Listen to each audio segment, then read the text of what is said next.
computer. Let's see if it's going. Okay, recording. Hi, everyone. This is Athiest, and I want to thank all the incredible participants who came to join us tonight to hear an incredible journey from a guy named Alex, who has really inspired me so much. And I come in the middle of his story, so you'll get to hear how I get involved in his story. But he's going to start out by telling you how he grew up and how his dad inspired him to grow into someone really, really great. We just want to thank Yehuda so much for helping him prepare for the special night, this big event. So go, Yehuda. Thank you. It was all him. It was all him. It was all him. Good. I just watched him. Good, Alex. You're a great guy, man. I love you. Man. And Bro, everyone you're amazing. you Thank add so much. Every face that comes should know that you add so much. Because when you see so many faces, you just feel like, wow, like I really count. So Alex, take it away. Start from the beginning. We're so excited to hear where you're coming from. For sure. I mean, Kaiser, you said that, you met me like just right halfway, but you met me at a really big turning point, because that's right when I was starting to discover Orthodox Judaism about 3.5 years ago at Asia Torah. So just talk as loud as you can, because the mic is not very loud and we want to all hear. So talk as loud as you can. Oh, really? Okay. Like louder than loud. Can you hear me now? Okay, great. So I want to say, well, hello. Thank you so much for coming. My name is Alex, and I don't know a lot of you, but I really appreciate you coming to hear my story. But I want to say that when I was thinking about this, I was a little embarrassed to tell my story to so many people, because I don't know, I think every one of you has a remarkable story to share. And, mine is no better than any of yours.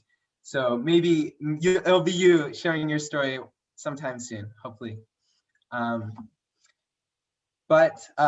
Yeah, basically my aims here are to offer some words of inspiration, if I may, if you'll allow me, and just share a little bit about some challenges that I've come to face while trying to achieve some goals, and really trying to focus on making the most out of life. And Chaya, feel free to ask me any kind of questions. So yeah, don't. And everybody here, Alex would love questions. It'll make him feel like you're actually with him, listening. So yes, we love questions. Please, yes. And so my story for this talk, I'd like to share about how I went from being an atheist to someone who is really deeply, truly enjoying a very meaningful time in yeshiva. I'm here in Jerusalem for a year-long program at Chappelle's Yeshiva, and I'm having a phenomenal time. I just graduated from UC San Diego with mechanical engineering in June, and I plan to be coming to UCSD again for graduate school, also in mechanical engineering. So I'll be starting that in the fall. Awesome. So wait, he just got paused.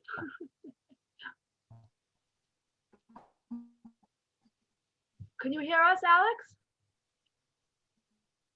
It just got paused because the internet just got a little. Oh no, Rabbi Hansling came. Look at that. Thank you, Rabbi Hansling, for joining. Wow, what an honor for Alex. Do you know Alex? Did you know Alex from before? Yes, I do. We met. Oh wow, what an honor. Oh my gosh, Alex is very special. It's an honor for me to hear this. Yes. Alex, are you here? Where did he go? Hello. Oh, okay. Can anyone hear me? So yeah, my Wi-Fi is just fabulous right now. So please bear with the faulty connection. But I last heard that Rabbi Hansling just came. Good to see you, Alex. Good to see you. It's great to have you. You were at the pivotal time in this story, so you made a big impact. Right time, right place. It was, Yeah. We'll get to it. We'll get to it. I was just starting saying how I grew up atheistic as a Reformed Jew. I didn't really ever remember believing in God, and I thought Judaism was mainly a way to connect with people who are close to me and my friends, my family. So I enjoyed Judaism, but I thought it was silly and kind of foolish to believe in God. But I do remember when I was 10 years old, my dad, who's Charlie right here, he told me at my grandma's house, I don't even know if you remember this, Dad, but you told me that the more math and science that you learn, by the way, he's a mechanical engineer, and so the more math and science that you learn, the harder it is to deny that God created the universe. And I thought, nope, that's still silly. I don't believe it. But then again, I didn't know any math or science. So I don't know, maybe causation doesn't prove, correlation doesn't prove causation, but definitely helps. And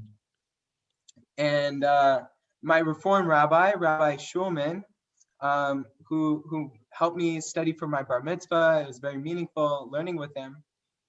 He said, it's totally cool to not believe in God. It's fine, but just don't stop asking questions, right? Like, never stop your curiosity. And I'll never forget that because it really helped me come closer to something that's so meaningful for me. Throughout junior high and high school, I was a wrestler. I really enjoyed, just being like disciplining myself because I was like so wild and crazy. It was actually really good to like develop my character through wrestling, and I think that really helped me become more serious and helped create a path for me that went from being like so unfocused to actually being able to sit down and get things done. So I really appreciate that in my life. And that was a great way that I connected with my dad, connected with friends outside of Judaism. But anyways, Judaism has always been a place of connection for me. And so when I finished high school, I went to Arizona State University and I joined API, a Jewish fraternity there. Once again, like it's Jewish. Yeah, we like hung out. We didn't do any Jewish things, but like we were a bunch of Jews having a great time together. I was just like a normal college kid. I had a lot of fun. Like every day was like, okay, like let's hang out with these girls, like let's go to these parties, let's get like really drunk, like, let's have a great time. So I feel like a lot of people have experienced like how amazing and tempting that is, and maybe a few of you have learned like there's more meaning to life than just that. But for years I was just like this was like the forefront of my mind, like, okay, how much fun can I have, how many parties, how many girls can I get out, like it was all about like materialistic endeavors. And so I transferred out of Arizona State to save money. I paid for school myself, and so I was like working, living at home, like going to community college, kind of chilling. It was a time in my life where it was very chill, like doing school, working, and I was in this calculus class. It was a college calculus class, calculus B, if anyone's familiar with it. And we were learning about infinity. And this was the first time I was able to really logically understand what infinity was. And late one night after class, I was laying in bed. It was around like 3 a.m, and I had just started trying to get into meditation, like a little bit, trying it. Actually, David, my brother, who's on this call, he gave me some tips on how to meditate. So I was like just starting to try it for the first time. And I was laying in bed, closing my eyes. Okay, what do I do? How do I meditate? All right, I'm just going to think about my day. And I thought about how I might apply infinity to this universe. Super nerdy, right? Like, yeah. It is. All right, so I was thinking within like a few minutes, this whole event occurred. So just laying there in bed, 3 a.m, going, okay, are there an infinite number of people here? No, there's only like 7 billion people. Are there, if you added up all of the intelligence of everyone here on this planet, yeah, definitely there are questions, time for questions. Please write some down. We'll leave plenty of time for you. And so I was laying in bed thinking about, like, can you guys hear me? By the way, I have a notification saying it's unstable. My internet is, all right, thank you. Okay, so laying in bed, 3 a.m, thinking about, can infinity apply to a universe? Is there anything infinite here? And I was thinking, okay, there are like only around 100 billion galaxies. There's only, let me take out my calculator real quick. One sec. There are 1,000 quadrillion ventillion atoms only in the universe, and that's still a finite number. Like there has to be something infinite in the universe. Like there's something, right? No, there's nothing infinite in the universe. If you broke down everything to its smallest parts and added them all together, you still get a very finite number. And within a matter of a few minutes since I started my meditation, I thought, there's only one thing that is infinite within the context of our universe, and that's the infinite creator. And I took a leap of faith. Keep in mind, I never took a leap of faith in my life as an atheist. I said, that's it. That's God. And it was overwhelmed with the best feeling I think I've ever had in my life up until that point. It was so beyond any physical pleasure that I gained ever in my life, ever before. It was the most pleasurable moment. It connected me to something that I've been trying to tap into ever since. So it was so powerful. I got out of bed. I looked at myself in the mirror. I was smiling from ear to ear. Like I couldn't even I was like, my ears hurt like from smiling too much. I was so happy. I was unbelievably overwhelmed with bliss and joy. You can't even imagine. And I'm happy to go into it more if there's any questions, but I'll leave it at that.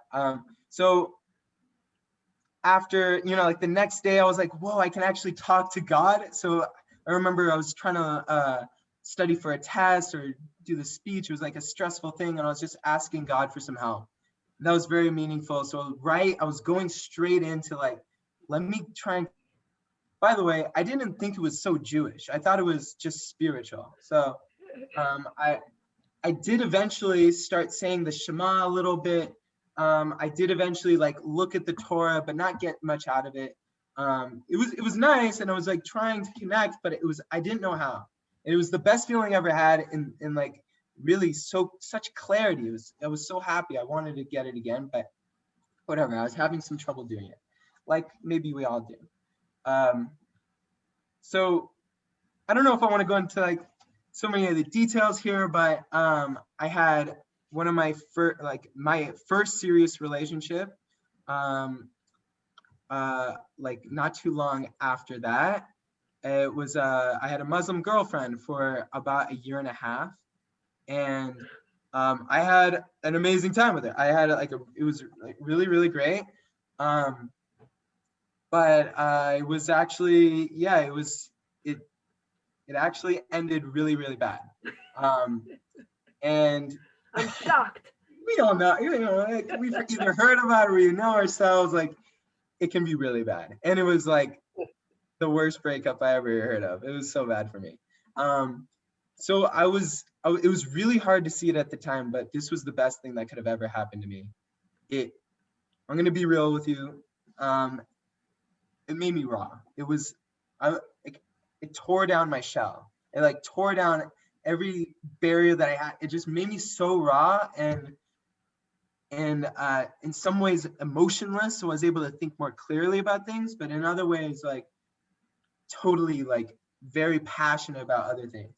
And so I was all stirred up, and it actually caused me to really find myself in a lot of ways. But I can talk about that a little bit more later. I'll go back in time a little bit. So I'm in this relationship, and I'm really trying to work on myself. I began actually, like, so I read these self-improvement books. I can tell you about some of the titles later if you'd like, but they really helped clarify for me what I truly wanted and what I wanted my motivations to be like, and you know, how much money I wanted to make, how much, like, what does success mean, and how do I get it? How do I define what I really want, and what am I going to do to achieve it? And so these were transformative for me. I was going from, like, honestly, like, not taking life too seriously. I was smoking weed. I was drinking a lot, going to parties, not being too serious. And then I still have my fun, but like in a much more serious way, toning it way down, toning up, you know, my GPA, and like really getting serious about school. And so, yeah, I mean, I really connected with this idea of it's very meaningful to work on ourselves and see something that you're not happy with and try and change it. This was a very powerful time in my life. And so this was before I broke up, but then after I broke up, excuse me, my mom gave me this amazing book. It's called Diamond Mind by Rob Nairn, and it's a meditation book. So right when I broke up and I was so raw, I had like a midterm the very next day, and I was just so distraught. I was so torn apart. I was so raw, so furious. I was enraged. I wasn't even sad. I was way beyond sadness I couldn't feel sadness for a year after that. I was messed up. I was just mad. I was so angry, but I needed to stay sane and like try and do well in my classes.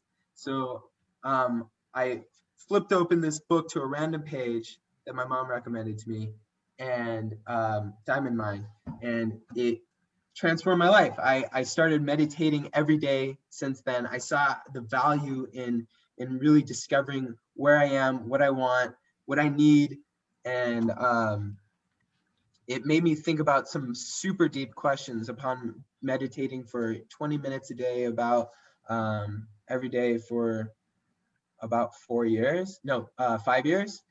And these questions were like, okay, am I my thoughts? Am I my feelings? Am I my mind? Am I my body?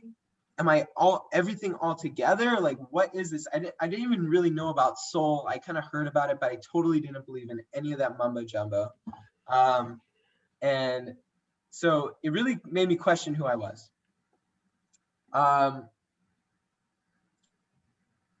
So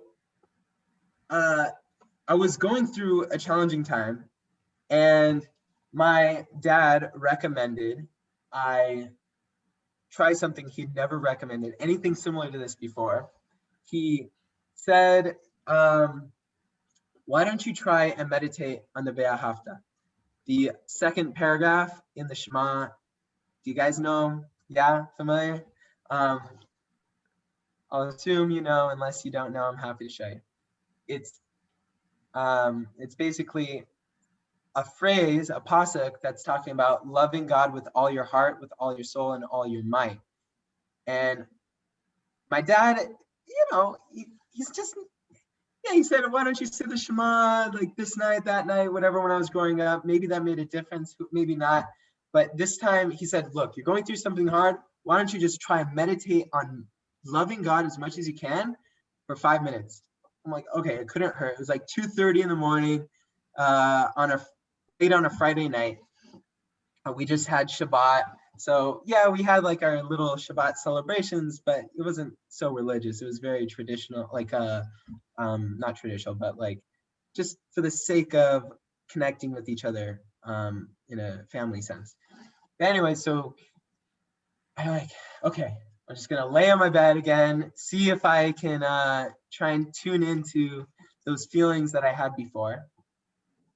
And like when I first started believing in God, and closed my eyes, sat on my bed around 3 a.m. again. I don't know why it's always happening at this time in this way, but anyways, closed my eyes. And I really dug as deep as I could. I put in all of my energy, all of my effort into trying to love God. And I didn't feel like I could love that much until that moment. I really gave everything I had. And for whatever reason, I don't know exactly what I did, but I turned some sort of key. I unlocked some sort of door, unlocked a gateway where I felt Hashem's infinite love for me. I cannot describe it fully, but I felt Hashem's infinite love for me. And in a way where I just had to open like this tiny hole, and I felt just a beam of love just engulfing my entire essence. And it was, this feeling was even better than the feeling that I had when I first believed in God. Believe it or not, this was the best feeling I ever had in my entire life, even to this day. It was, like I said, better than any physical pleasure I ever felt. It doesn't, I don't care if you've taken whatever kinds of drugs, any kinds of, whatever you do on your drugs, I don't care. This feeling is so much better than anything you could achieve otherwise. I mean, this is my opinion, you know. I don't know all the drugs exactly what they do to the brain, but I do know what I felt, and I was hooked. I was hooked like heroin. Like this was, I was so addicted. Yes, Chaya. Yes, I Chaya. just want to thank Dad. Dad, are you here? Are you hearing what your son just said? I'm hearing it. I'm hearing it. How beautiful is it to hear this? I haven't heard this part of the story yet until now. Ooh, so this is the first time you're hearing your son tell you what you did for him in his life. Well, I think he had built up to it, and I have to give him the credit for making that turn. So I told you maybe like I told you about this, but maybe not in this way, like in these details. But for sure told you about it because later on you challenged me to do it again when I was in Jerusalem for the first time. Anyways, so basically connecting to this infinite love, I was hooked. I wanted this feeling so bad again, but I had no idea how. I tried doing that kind of meditation a little bit, like it didn't really work after another try. Okay, fast forward. David, who's right there, you can say, hi, David. So he gets accepted to this internship program called Onward Israel. And he's like, bro, you got to do this. This is sick. Sign up, see how it goes. I get in. And then he's like, dude, go on Birthright. We're going to like go together on this thing for free. Like, this is the best deal ever. Yes. Israel is that amazing. They like pay you to go to Israel and have the best time of your entire life. I'm telling you, Birthright with my brother was unbelievable. So I went when I just graduated from community college. So I was just about to start at UC San Diego. I was in this very big transition period in my life. It was so exciting. Whoa, I'm gonna go to this new place. I'm going on Birthright with my brother. We hadn't done a trip before. We were connecting so much. It was beautiful. We lived in Tel Aviv. The day our Birthright trip ended, we went and moved into Nachlat Binyamin in Tel Aviv, right at the Shuk. This was the most sick time ever. I can't even describe to you. Every night I went out. Every night I drank way too much. It was terrible, awful. Don't recommend doing that. but I couldn't help myself. I was having the time of my life. This is how I knew how to have fun and a meaningful time. So I went out with my friends who I met. I met more friends every day. It was just so exciting. It was the best summer of my life. Like, this was so sick. But as much as I thought it was like really fun and I was very happy, I felt like there was something missing. I felt that there was some kind of emptiness to all of this, like crazy fun. But I couldn't put my finger on it. This is 2 months after I was on Birthright, and I had just gone to the Western Wall during Birthright, and this was really cool. I went to the wall. I feel like many of you have seen this on Friday night for Kabbalat Shabbat. All these guys are singing and dancing, and it's crazy. I mean, this energy was so impactful for me. So this was, I got so energized for whatever reason. I felt like I was finally connected to Judaism in a way that I never felt before. I felt like, whoa, I'm connected to each one of these Jews. Maybe it was the Hasidic dude who's like, maybe it was that. Maybe it was just like him doing that with some 18-year-old dude with some shorts and his shirt kind of whatever. I just felt like there was such a unity, such a love, such an inherent connection between Jews.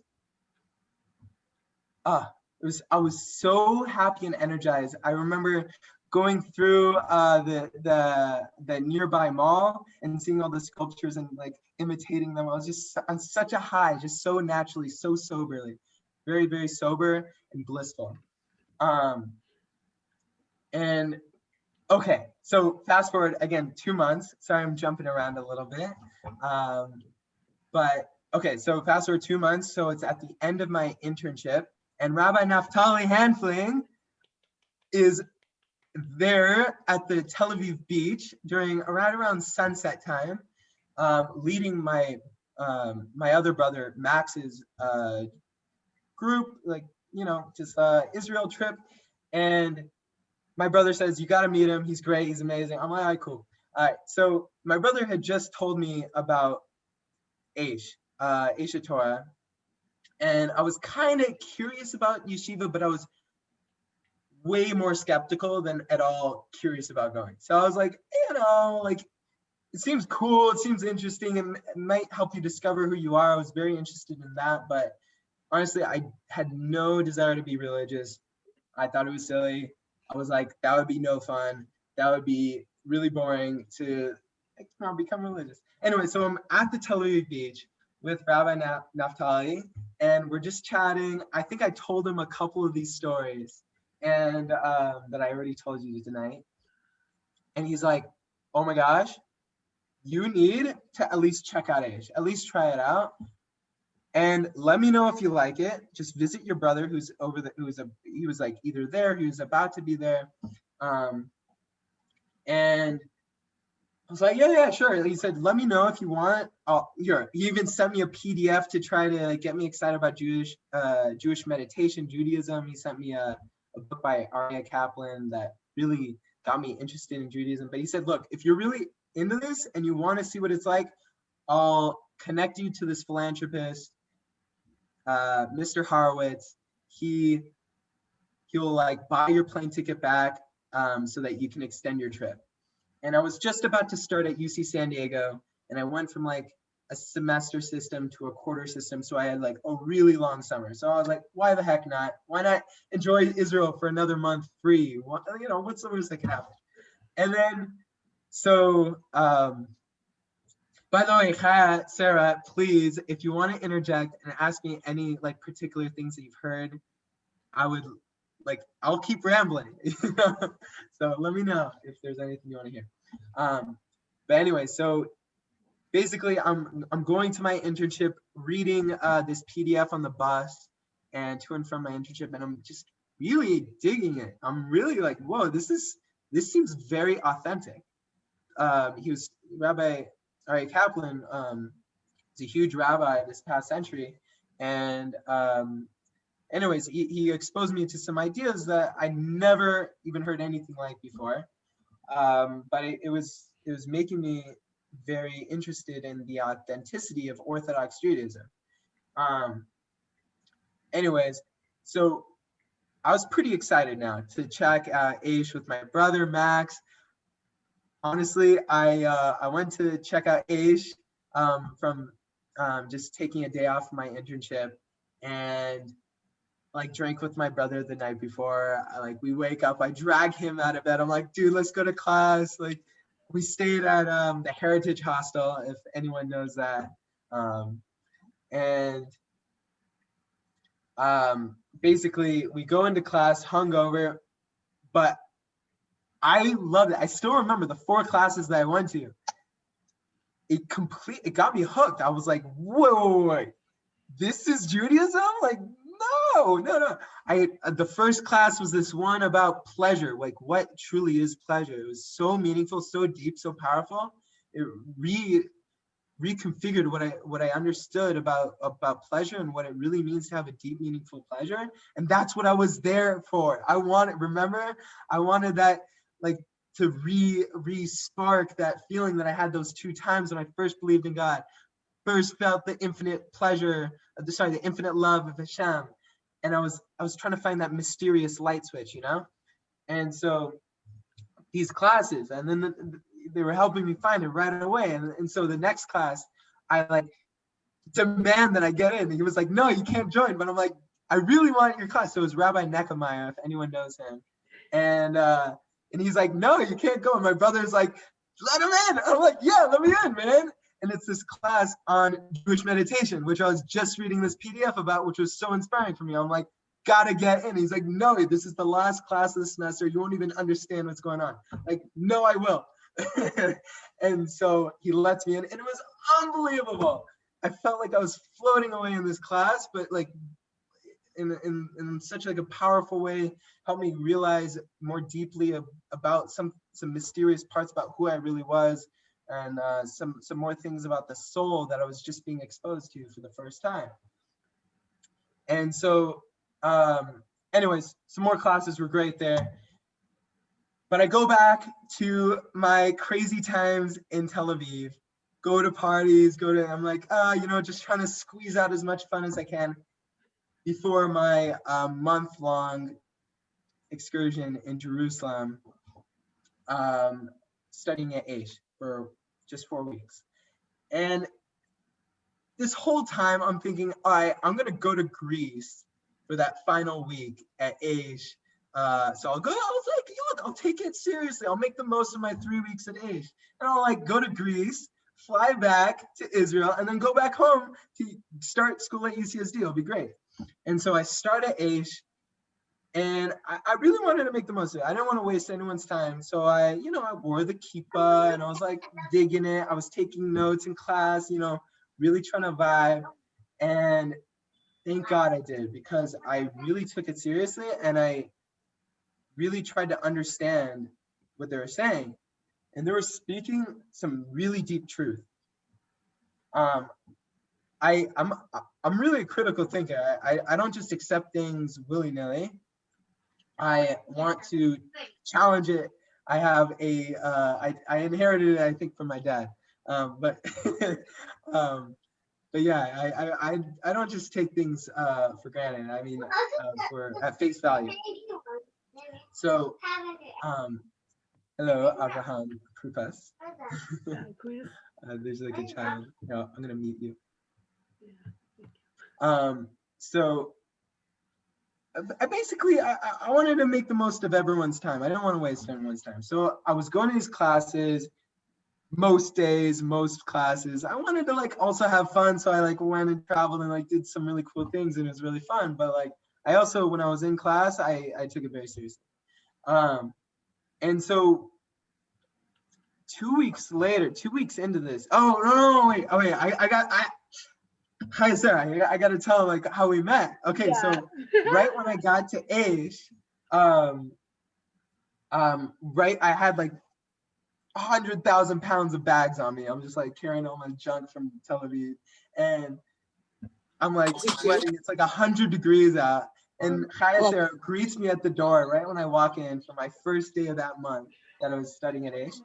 And she's like, "Oh my gosh, can I get you some water?" I'm like, "Yeah, what's up? Hi, yeah, please." And set my stuff down. I like throw out my hand to try and greet her. And she's like, "Whoa, I keep showing Nagia." And I'm like, "A what now?" And, and so she taught me about Shomer Nagia. I'm like, "Oh, that's cool. You know, it seems very meaningful. Like, wow, you can really connect to your future spouse. Like, whoa, like, okay, that's nice, and it can be very meaningful." Okay, but I never thought I would really do it. Like that is like, that was way beyond me.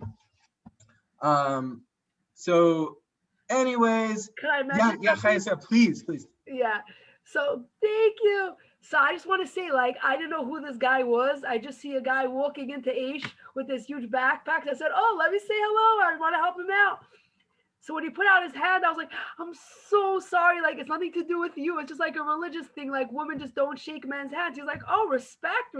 Don't worry." I'm like, "Thank you."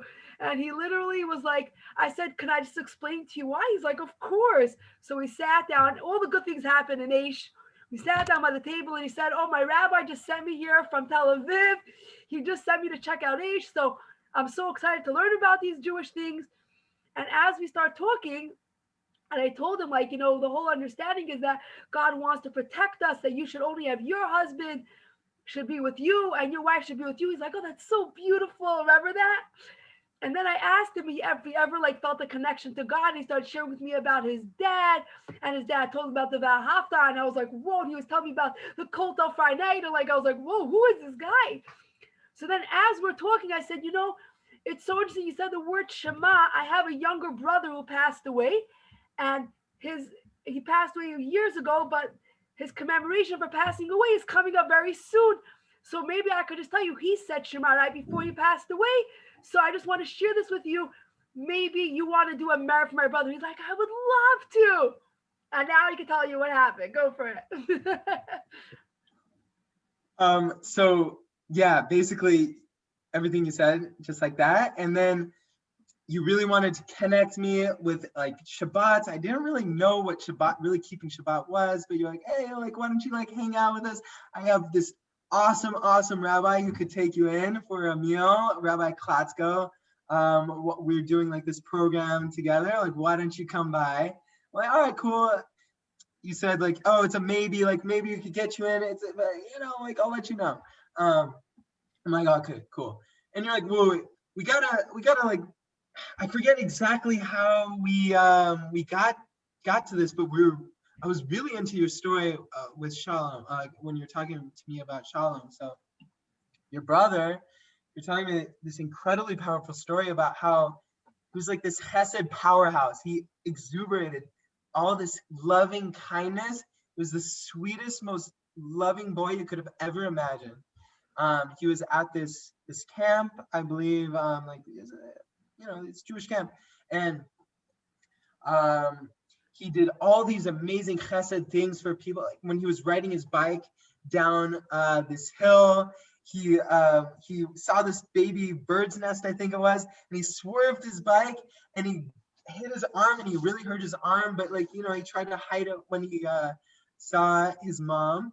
And his mom was like, wait, what's going on? He's like, no, nothing. But no, he cared about every creature.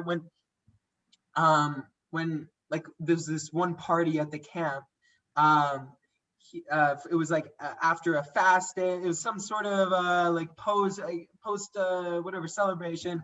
The base medrash, the place of study, the library, it was trash, papers, cups, you name it, nastiness. It was gross. And Shalom, he spent the whole night, every waking hour, every hour that everyone was asleep, he cleaned it all up so that people could have a nice place to study the next day. And to stay awake, he was like, trying to stand and like learn and like keep his eyes open. And I hear that, sometimes we're so tired, we just want to like pass out from like learning, right? As amazing as it is, like he stood up and his rabbi was like, whoa, why don't you sit like everyone else? Like, no, it's cool. It's like, I like to stand, or something like that, right? Anyways, I was so inspired by these stories. There's many more, many more, by the way. But just for the sake of time for right now, I'll just say that I really wanted to honor him. And Chai Sarah said, okay, why don't I do something like I'll buy you a kippah in honor of him. And so we go into this kippah shop like right around the corner from Aish, and I pick out this kippah. Oh, And wow. yeah, here it is. So Chai Sarah bought this kippah for me. She wrote in orange, which was Shalom's favorite color, Shalom. And I actually that Friday night at Rabbi Klatzko's, I finally got in. She got me in, and I made a commit. He had this really great program where everyone stood up, took the microphone in front of like 50 people. I already knew like half of them from the King's Club, if you know what that is. Anyways, like I knew a lot of these people, and so when I walked in, everyone's like, "Yo, what's up?" Like, yeah, what's up? I'm here, yeah, crashing your little thing here. Anyways, we go up and we take the microphone and we make 2 commitments. It could be big, small, whatever you want. And everyone was like really like doing some crazy things, like, "Well, I'm gonna start praying every day. I'm gonna wrap tefillin at least 5 times a week," or whatever it was, like, and I stood up there and I said, I'm gonna wear this kippah. I think it was I'm gonna wear this kippah for at least a month, like, and I'm gonna keep these Shabbats. I'm gonna try my best to keep the Shabbats when I wear this kippah, and I'm gonna wear it for like for a month each Shabbat. I ended up that being my first Shabbat that I ever tried to keep. Like, I'm not perfect. I didn't even know the rules. So of course, like, I tried my best, but like that was the first Shabbat that I kept. And I wore this kippah every single week for over 3 years, keeping every single Shabbat. It kept me, every time I did Shemon Esrei with this, I thought about Shalom during the prayer after Modim, where you're praying for peace. I thought about Shalom and how much chesed he exuberated, and like I tried to like really connect to that energy every week. So thank you so much, Chai Sarah. You really changed my life. I think you made a huge impact, just as many of these people on the call have. And okay, so can I just want to quickly say how we got reconnected, because I want Stephanie to be counted here. Is that okay? For sure, please. So what happened was, I had no idea what happened with Alex. This is 3 years ago. I didn't know if he kept the kippah, if he was into it. I didn't know what happened. I just did my thing and I left. And then this year, I was teaching a whole bunch of very special students about Shabbat. It's like my favorite thing to teach about. And Stephanie right here, my student, she's going to tell you what happened when she sent me an information. And Stephanie, what happened? Go for it. Shout out to Ariel, who's also in the class with us. Yes. And Netta. Yeah, I had heard about Chayasara and the kippah many times before. And Alex said it's probably the same person, but maybe not. Can you talk a drop louder, because I can't hear you? Just a drop louder, like more into the computer. Can you hear me? Almost. Yell into it. Can you hear me now? Yeah. Okay. Yeah. I said that I had heard about Chayasara and the beautiful kippah she gave Alex many times before. And so he said, oh, it's probably the same person who's teaching the shiur. So then I think it was after the first or second shiur, and Chayasara was teaching a really lovely class on Shabbat. I just reconnected. I said, like asked her if she remembered Alex, the guy who she gave a kippah to 3 years ago, and she was very excited. Yeah. That's so cool. So I was like, wait, what? Are you talking about the guy? Like I didn't know what she was talking about. I thought maybe like somebody that I met, in Birthright named Alex. And I was like, wait a second, the white keeper. Oh my God, yes. And she's like, you don't understand. He's in yeshiva now and he wears it every single week. And I'm like, oh my gosh, I don't believe it. And it was so exciting because this girl, Sarah, just came into our seminary. And that night I came running upstairs and I'm like, you don't understand, the craziest thing happened. All of a sudden I get this message that this guy who I met 3 years ago is using this white kippah. I just can't believe it. I said, I must get in touch with him. And then when I got in touch with Alex and he started sharing with me that, how much he grew in his Judaism, I was just like so blown away. And I said, Alex, you have to tell people that, like, it doesn't matter where you come from. Anybody could become anything. And he said, if I could inspire anybody, I'm down. So thank you, Alex. Now I can continue. I just wanted to, let Stephanie, the one who brought us here, get the credit for the behind the scenes woman who really, really made that happen. Thank you, Alex. Of course. I do want to leave time for questions. Like, I don't know. I mean, there's so much to this story. I could go on and on, but I really, maybe I could just finish up where I was, like when I left Aish, and then leave it open for questions. How about that? Okay. So once again, this is like 3.5 years ago. I'm in this month-long program at Aish. Everything's taken care of for me. I'm just like chilling. Everything's paid for. I'm eating free food. I'm like, this is sick. Living in Israel for another month for free again. Like, wow. And so I'm keeping kosher for the first time without even realizing it. I'm 2 months in, and I used to actually have pretty bad acne, but my acne went away. It's the weirdest thing. My acne went away once I started keeping kosher. I'm like, whoa, this is weird. Okay, so I'm like, that's like objectively good to like just start eating kosher, no matter how I feel spiritually. Like that's just my body likes that. Okay, cool. And all this stuff like really weird. Like, so my first week when I was at Aish, I'll tell the story that Kai Sarah really wanted me to share. This first week that I was at Aish, my dad said, hey, I challenge you to meditate on the Via Hafta for longer than you did. You did it for 5 minutes before and you had such an amazing experience. I want you to do it for even longer. Like, all right, cool. Immediately, without hesitation, I said, I'm going to do it for 24 hours straight. So I'm like, so down. I'm like, why not? I might as well just really commit and just do it. Why not? I think that's crazy. I don't recommend everyone to do this, but I don't back down. I really keep whatever kind of commitment that I make. Thank God. And so I just went for it.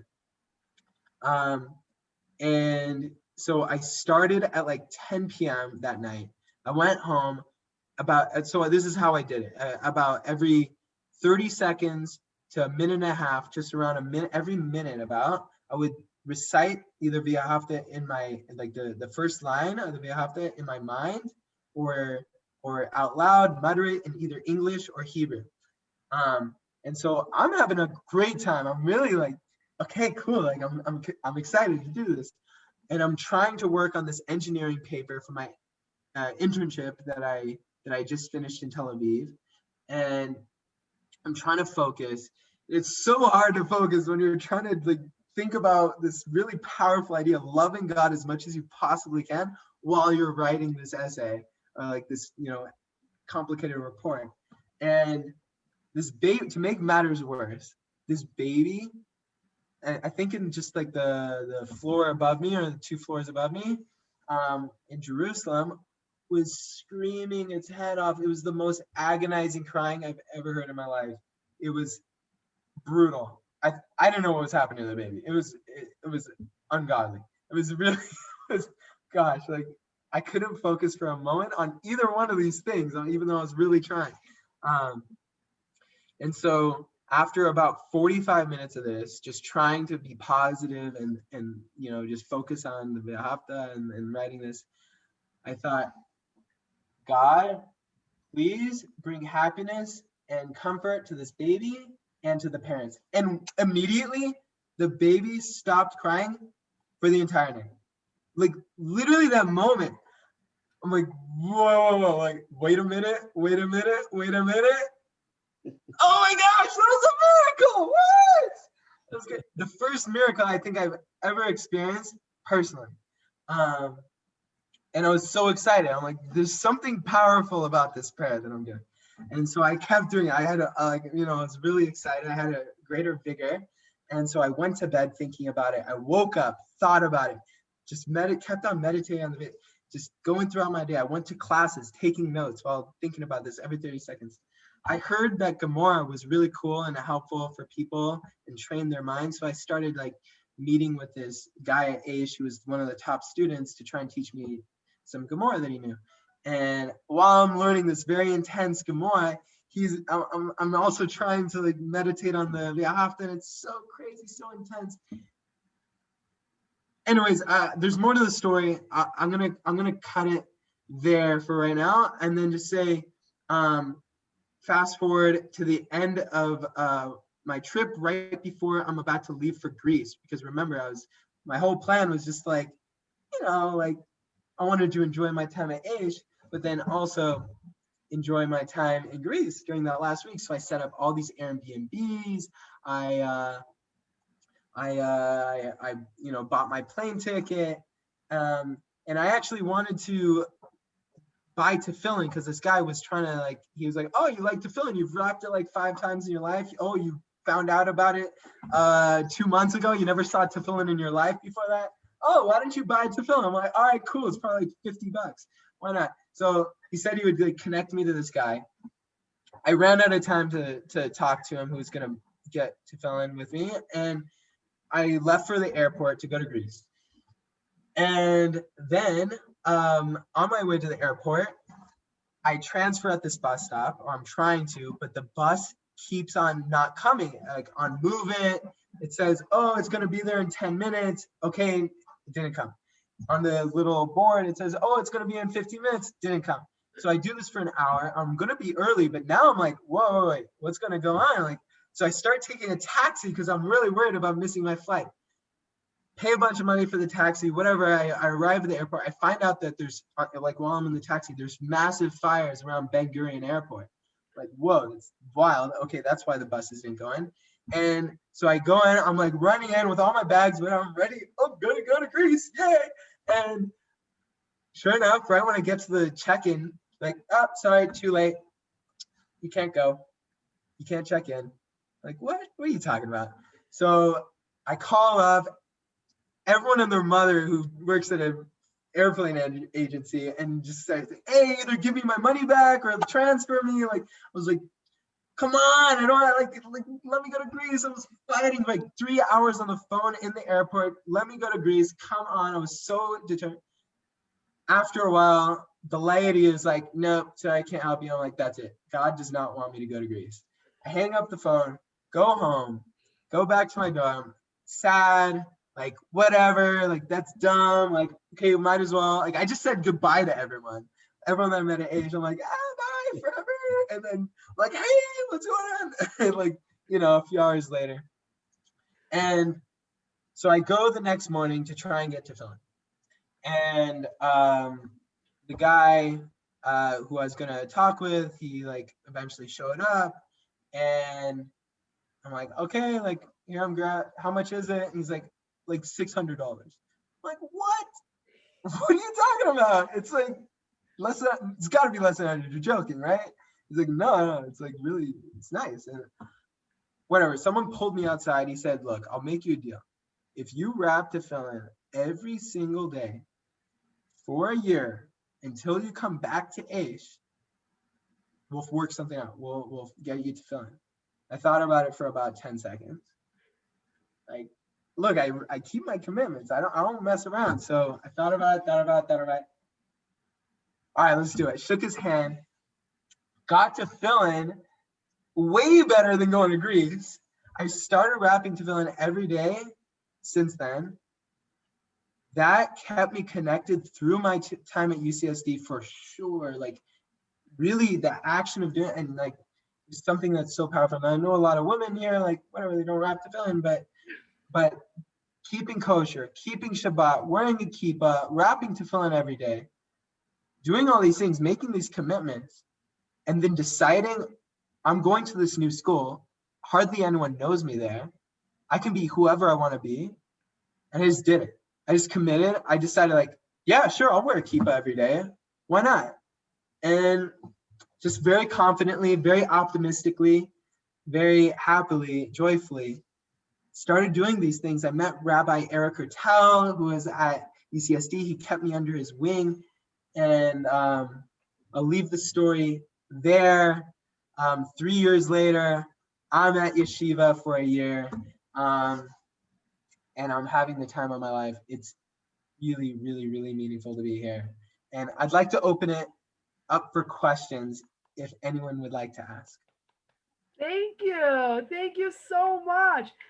I want to ask Dad, Charlie, what's it like for you to hear your son share such an awesome story? What's it like for you to hear this? Oh, it's wonderful to hear it.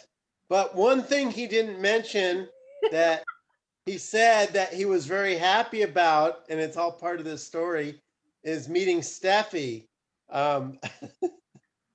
And so I know that's maybe a little bit embarrassing, but she's all part of that whole experience, I think, too. Tell us. We want to hear. Tell us. The follow-on story after going to UC San Diego. So yes, I met Steffi a year ago. And it was, yeah, it's been amazing to grow our friendship pretty much like every week since meeting each other a year ago. Yeah.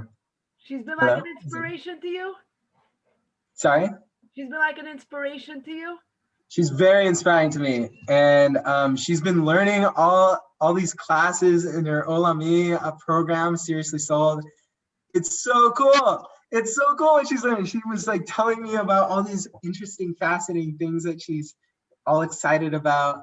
And it's energizing for me to see someone so passionate about learning and integrating what she learns. It's truly, truly incredible to see. And I'm so happy that I met her. Yeah. Can you show us what she made for you? For sure.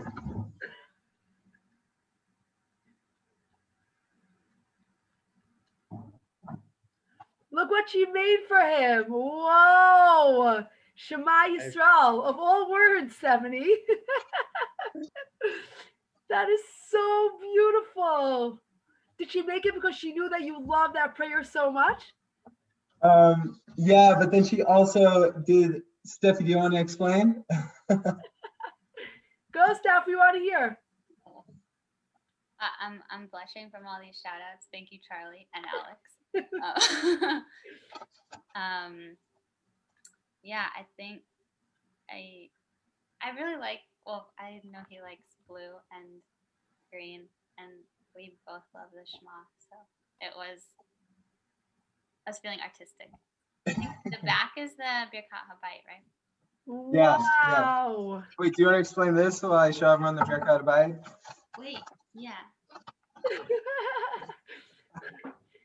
So right before I left for Israel, we wanted to do something to stay connected. So we did, if you can read it, it's a meme. Ooh. And it's like the best smelling thing ever. Amen.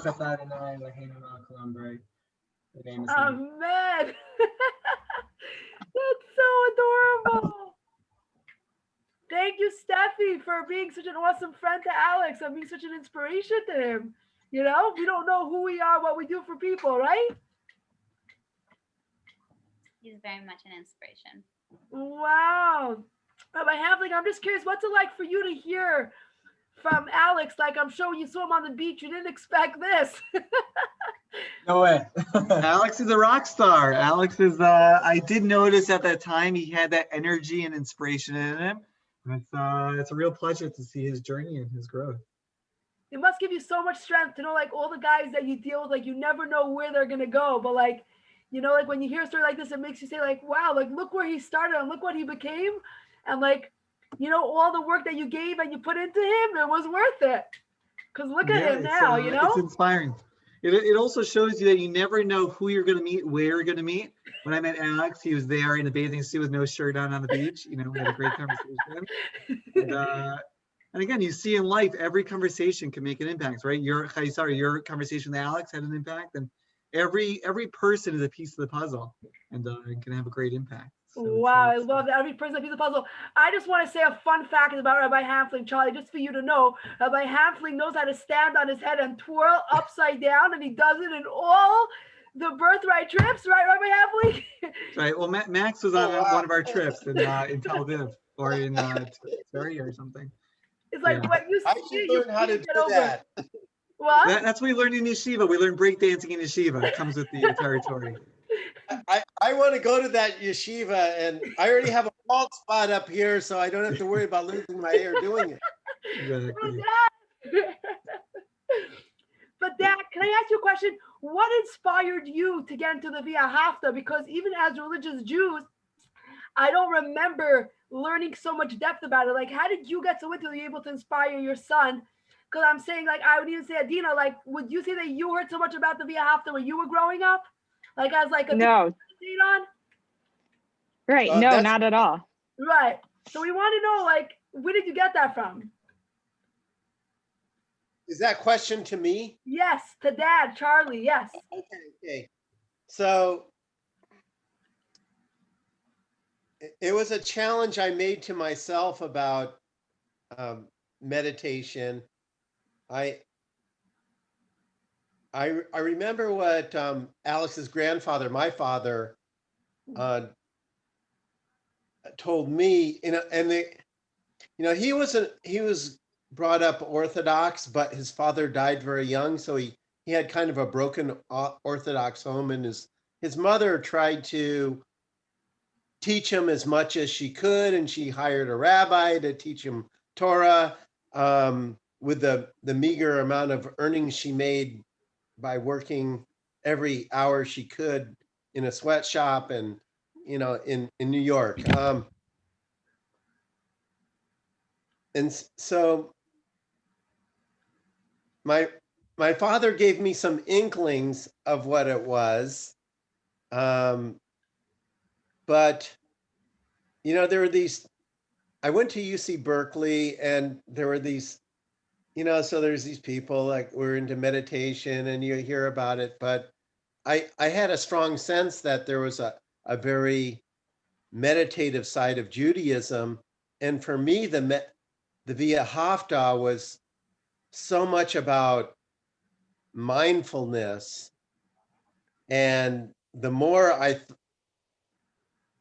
I would focus on it, the more I realized how it prompted me to become more mindful.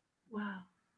And it contains the instructions it's in itself to be on how to be mindful. Like, how do you love God with all your heart, your soul, and with all your might? And it's almost like, you see the reminders on your hand and between your eyes, and when you walk through the doorposts of your house, and when you get up, and when you lie down, so, and you try to teach it to your children. I go, oh my gosh. And so the Via Hafta itself can be very inspiring and very challenging. I realized it was very challenging to me to become more mindful that way. And I should try to teach it to my children by the Via Hafta's own instructions. Wow. Look what an impact you made on your son for eternity. He's now like living with these words and giving it over to everybody and telling everyone how much he loves it. It's so, so special. So what's it like for you to see your son, moving in such a direction? How do you feel when you see this? Oh my gosh, it's I can't even describe it, but it's wonderful. because as a parent, you know, the things that Alex was describing, you don't really get a high definition picture of it, but you're concerned. And before Alex became more focused on his spiritual growth, and you know, I was concerned about his choices in relationships and his choices of how he would spend his spare time. I mean, I didn't really say anything too much. You know, I just like try to, as a parent, you know, he has to make his own choices on his life path, David, I see and you smiling. you know, it's like his grandmother who died when he was pretty young Whoa. would have a philosophy of, you know, you have to sleep in the bed that you make, and learn from that. So she was one to try to let somebody try to make their own mistakes and learn from them and hopefully not hurt themselves in the process. But as a parent, you know, when somebody's over 18 and they're not living with you, you can only do so much, right? And you look for your opportunities as a parent. I know all of you may be parents or become them, and so it's hard when you don't really have an ability to do a course correct on your children or the people you love unless they really want to do it. So I have to give Alex the credit for making the choices, and I'm so proud of him for making such positive choices. Whoa, that's so beautiful. Because Thank you you, see, Dad. he has like a meaningful life now, and he's like going in that direction that's something real and good for his soul. So you're Yes. so you're very impressed with like where he's heading his life into. For I sure. just wanted to jump in and say, Thank you, you know, David. Hi, I've David. known So nice to Alex meet you. basically my entire life. And Alex is, from my perspective, I think he's the happiest I've ever seen him. And it's been really wonderful to see him grow spiritually, personally, emotionally, cultivate more wisdom, and just he's really developed into a wonderful human being. Not that he wasn't before, but he's grown and improved even more. So really proud of you. Appreciate that, bro. Thank you, David. That's beautiful. So before we go, because Alex is so careful with going to Myra, he doesn't want to miss Myra. We want to make sure that he gets there. If anybody Look, wants I to have tell us 13 anything minutes. quick, I wait, what? have 13 minutes. 13 minutes. So before we go, if anybody wants to just tell him anything that they gained, that they enjoyed, Samantha, you want to share something that you want to just thank Alex or tell him anything that he inspired you with? Hi, it was really awesome. It was very inspiring. Just as someone who's like also growing in like a Jewish journey, like I just really appreciate like all that you've shared, like how open that you have been. So I really appreciate it, and this was really awesome. So thank you. Thank you. I love that. Rabbi Becker, do you want to say something to Alex? If you would like, you're invited. Rabbi Becker? Hi, thanks. Hey, Rabbi Becker. It's good to see you. How you doing, Alex? I wanted to share the Sorry for being- Shabbaton that you basically helped me go to and really enjoy in New York. Yeah, so Alex joined us on a Shabbaton in New York. What was it, a couple years ago? It was 2018, And it was around January, 2018. winter, sometime in winter. Yeah, it was an awesome experience. Great to meet you, and we had some great conversations since then. And it's amazing to see you back in Yerushalayim, spending time here, learning so much. And thanks for sharing all your journey and your story with us, inspiring us all. And just so proud of you, Alex. So proud of you. Thank you. Thank you, Rabbi Becker. Adina, you want to share something quick that you like enjoyed for Alex to just go home with? Yeah, I learn with Stephanie every week, and Stephanie's like on fire about like so everything that she learns, she's so excited about and really thinks about. She's not just like saying like, oh, that's so beautiful. Like she's very smart. She's thinking about it and feeling it. And then I one time got to learn when Alex was there, and they went together too. I forgot which place, but it was gorgeous. And so then I got to know Alex, but I didn't know his whole story behind it. And it just makes it so much more meaningful to know how you got to where you are. Thank you. Thank you. It was a pleasure to talk with you. Then I'm so glad that Steffi has a wonderful person to learn with, such as yourself. Thank you. Oh my gosh, that's so beautiful. Ariel, do you want to say something quick? Thank you for sharing your really inspiring story with us. It's really amazing that you're so open about your journey. My journey, I'm not sure where it began. So it's really amazing to hear someone who has so much clarity in the beginning and every step of the way. So thank you for sharing that.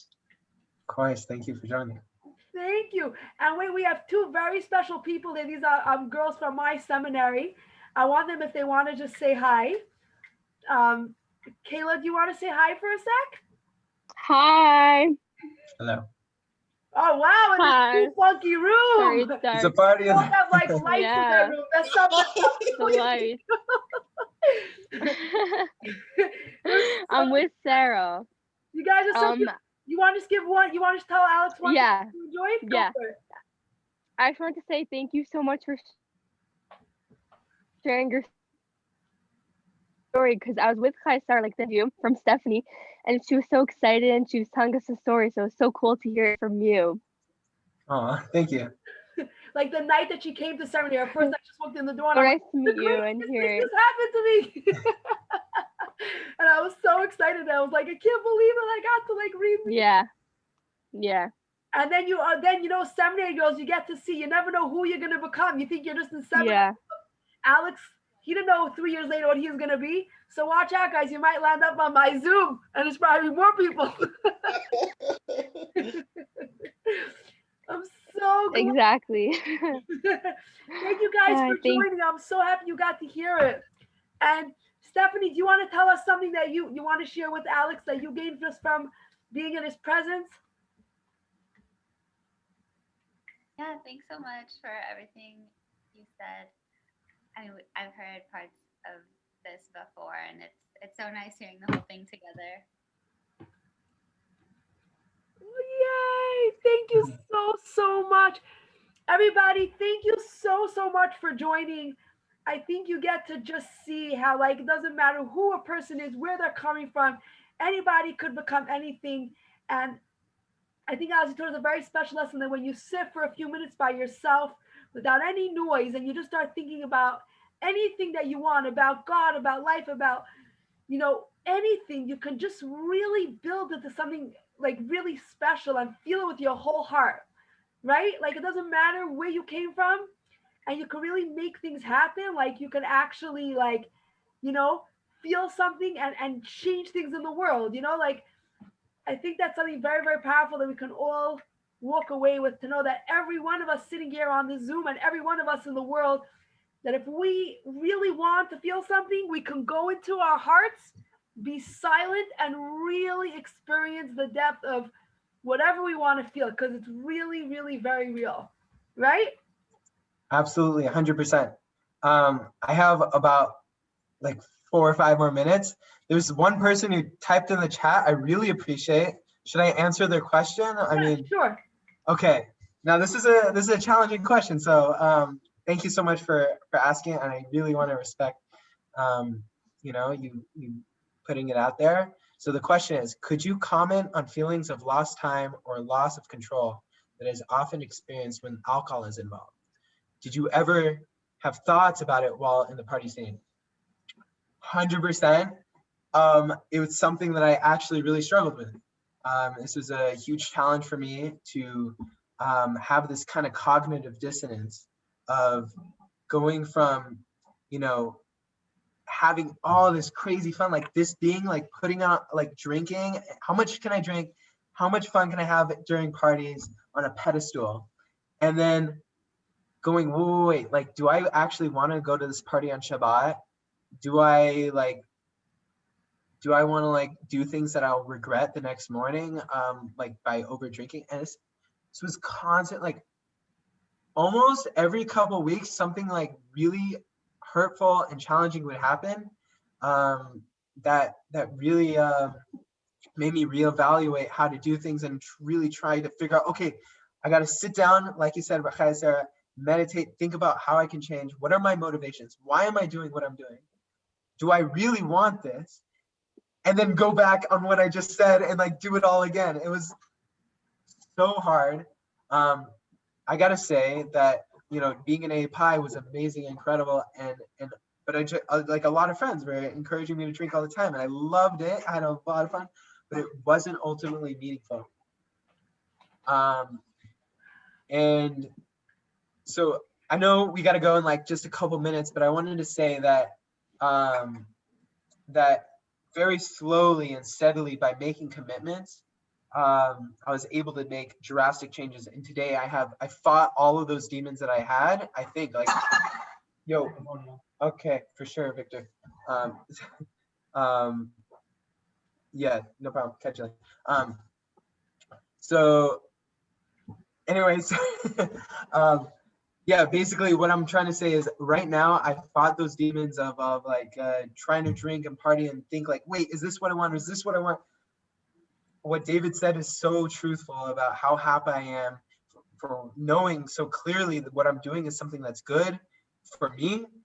I know very clearly that this is what I'm supposed to be doing in life. And I have to leave with a message that very slow and steady growth is best. The smaller the commitment that you can make over the longer or the short or long or whatever period makes it easier is best. And but at the same time, make the most out of your growth spurts.